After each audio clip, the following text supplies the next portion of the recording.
نحمده ونصلي على رسوله الكريم أما بعد فأعوذ بالله من الشيطان الرجيم بسم الله الرحمن الرحيم ألا بذكر الله تطمئن القلوب صدق الله العظيم.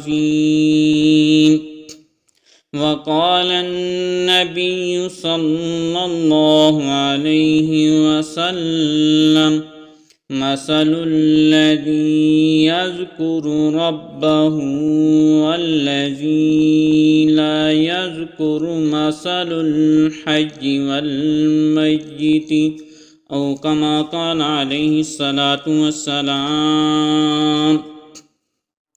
نہ دنیا سے نہ دولت سے نہ گھر آباد کرنے سے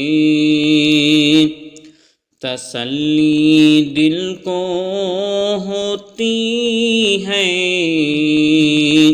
خدا کو یاد کرنے سے. السلام علیکم ورحمۃ اللہ وبرکاتہ.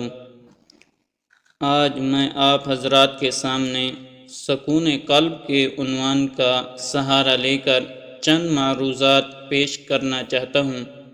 سامعین گرامی، آج دنیا میں ہر انسان سکون قلب کا متلاشی ہے. ہر نوع انسانی اس جستجو اور سعی میں ہے کہ کسی طرح اس کو سکون قلب حاصل ہو جائے.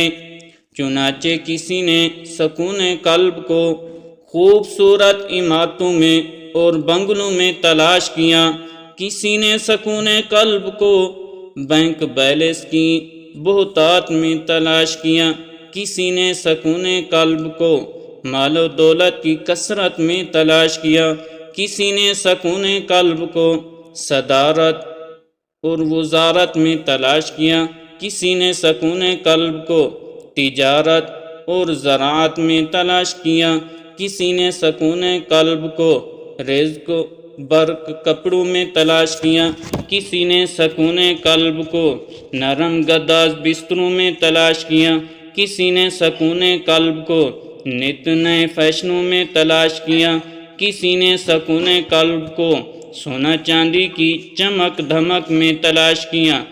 لیکن رب کائنات فرماتے ہیں، ارے سکون قلب کے متلاشی کہاں بھٹکتے پھر رہے ہو؟ سنو سنو، الا بذکر اللہ تطمئن القلوب.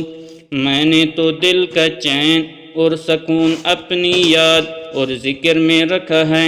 اگر سکون قلب چاہتے ہو، مجھ سے دوستی لگاؤ، مجھ سے دل لگاؤ، مجھے اپنا بنا لو. شاعر نے کیا خوب کہا، نہ دنیا سے نہ دولت سے نہ گھر آباد کرنے سے تسلی دل کو ہوتی ہے خدا کو یاد کرنے سے. سامعین گرامی، حضرت ابو بکر وراق بڑے پائے کے بزرگ گزرے ہیں. وہ فرماتے ہیں قلب پر 6 قسم کی حالتیں وارد ہوتی ہیں، یعنی حیات اور موت، صحت اور بیماری، بیداری اور نیند. حضرت ابو بکر وراق رحمہ اللہ فرماتے ہیں کہ قلب کی حیات ہدایت ہے. اگر ہدایت ہوگی تو سمجھ لیں کہ دل زندہ ہے، اور قلب کی موت گمراہی ضلالت ہے. اگر کسی قسم کی دل میں گمراہی پیدا ہو جائے تو سمجھ لیں کہ دل مردہ ہے. اور قلب کی صحت طہارت اور صفائی ہے، اور اس طرح طہارت کا حصول ایمان اور توحید کی بدولت ہے۔ اس کے مقابلے میں بیماری گندے تعلقات کی وجہ سے پیدا ہوتی ہیں، اور دل کی بیداری ذکر الہی میں ہے۔ جو شخص اللہ تعالیٰ کے ذکر میں مشغول رہتا ہے اس کا دل بیدار ہوتا ہے۔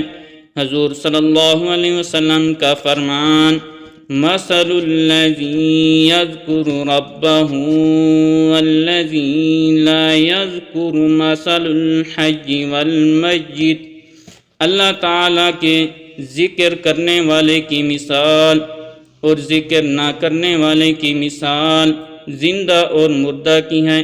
جو اللہ تبارک و تعالیٰ کا ذکر کرتا ہے اس کی مثال زندہ کی ہے، جو اللہ تبارک و تعالیٰ کا ذکر نہیں کرتا اس کی مثال مردہ کی ہے۔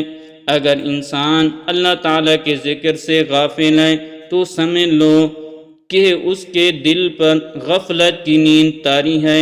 میرے مدنی آقا صلی اللہ علیہ وسلم کا فرمان، آمنہ کے لال کا فرمان، عبداللہ کے یتیم کا فرمان، دونوں جہانوں کے سردار کا فرمان، تمام انبیاء کی نبیوں کا سردار کا فرمان، تمہارے جسم میں گوشت کا ایک ٹکڑا ہے، جب وہ درست ہو تو سارا جسم درست ہو جاتا ہے، جب وہ بگڑ جائے تو سارا جسم بگڑ جاتا ہے، اور وہ دل ہے۔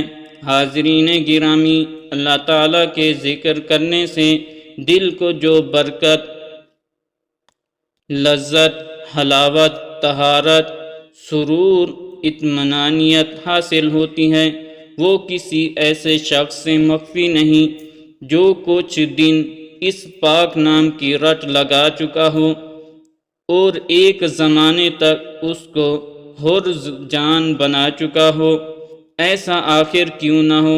خود خلق کے قلب کا فرمان ہے، الا بذکر اللہ تطمئن القلوب، یعنی دلوں کو راحت صرف اور صرف میری یاد سے حاصل ہوگا۔